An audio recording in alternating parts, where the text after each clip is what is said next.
বলেন, সাইমিন সাইমা, মানে যারা রোজা রাখে।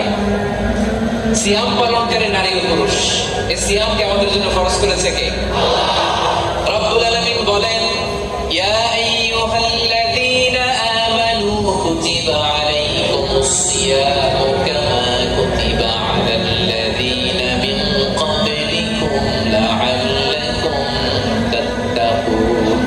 ও বিশ্বাসীরা, সিয়ামকে তোমাদের জন্য ফরজ করা হয়েছে, যেমনি তোমাদের আগেও এটাকে ফরজ করে দেওয়া হয়েছে, যাতে তোমরা মুত্তাকি হতে পারো। ঠিক কি না? এই যে রমজান আসতেছে, রোজা রাখবেন আপনারা সবাই? কনস্ট্রাকশনে যারা কাজ করেন রাখবেন? পারবেন? পারবেন? আওয়াজ করে বলেন তো ইনশাআল্লাহ। এই সিয়ামকে আল্লাহ এত পছন্দ করে, আল্লাহ বলে সব নেক আমলের সওয়াব 1 গুণ থেকে 10 গুণ থেকে 700 গুণ, শুধু সিয়ামের সওয়াব ছাড়া। কারণ সাওমুলি ওয়া আনা আযিবিহি, এই সিয়াম রোজা বান্দা আমার জন্য রাখে, এই রোজার পুরস্কার আমি আল্লাহ নিজ হাতে দেব।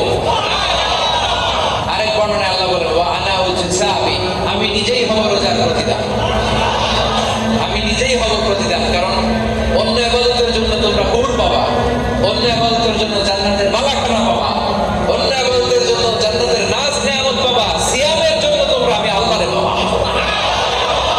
খুশি না বেজা? রোজা রাখবেন সবাই? ইন্না ফিল জান্নাতি সামানিয়াতু আবওয়াব, বিষ্ণু বলেন যারা রোজা রাখবে তাদের জন্য জান্নাতে স্পেশাল একটা গেট আছে, 8টা গেটের মধ্যে মিনহা বাব ইউসাম্মা আর-রায়্যান, এই গেটের নাম হলো রায়্যান। গেটের নাম রায়্যান। লা ইয়াদখুলুহু ইল্লা সাইমুন, রোজাদাররা ছাড়া কেউ এই রায়্যান দরজা দিয়ে ঢুকতে পারবে না। মান দাখালাহু লাম ইয়াযমা আবাদা, একবার যে রায়্যান দরজা দিয়ে ঢুকবে চিরকালের জন্য তার গলা থেকে তৃষ্ণা উঠে যাবে। ইফতারির সময় কি কষ্ট, গলা ফেটে যায়। সারাদিন কনস্ট্রাকশনের সাইডে কাজ করে আসলাম, সামনে যে মিনারেল ওয়াটার 100+, লেবুর শরবত, তরমুজের শরবত, খাইতে মনে চায় কিন্তু খাই না, একজনের ভয়ে। তিনি কে? এই যে কষ্ট করছেন, তৃষ্ণার কষ্ট পেয়েছেন, আল্লাহ বলে ওই দিন রায়্যান দরজা দিয়ে রেড কার্পেট রিসেপশনে তোমরা ঢুকবা, লাল গালিচা শোন করতে না। আর এই গেট দিয়ে একবার যে ঢুকবে, ওই যে দুনিয়ায় তৃষ্ণার কষ্ট পেয়েছো, চিরকালের জন্য আমি তোমার গলা থেকে তৃষ্ণা উঠাই দেবো। সুবহানাল্লাহ।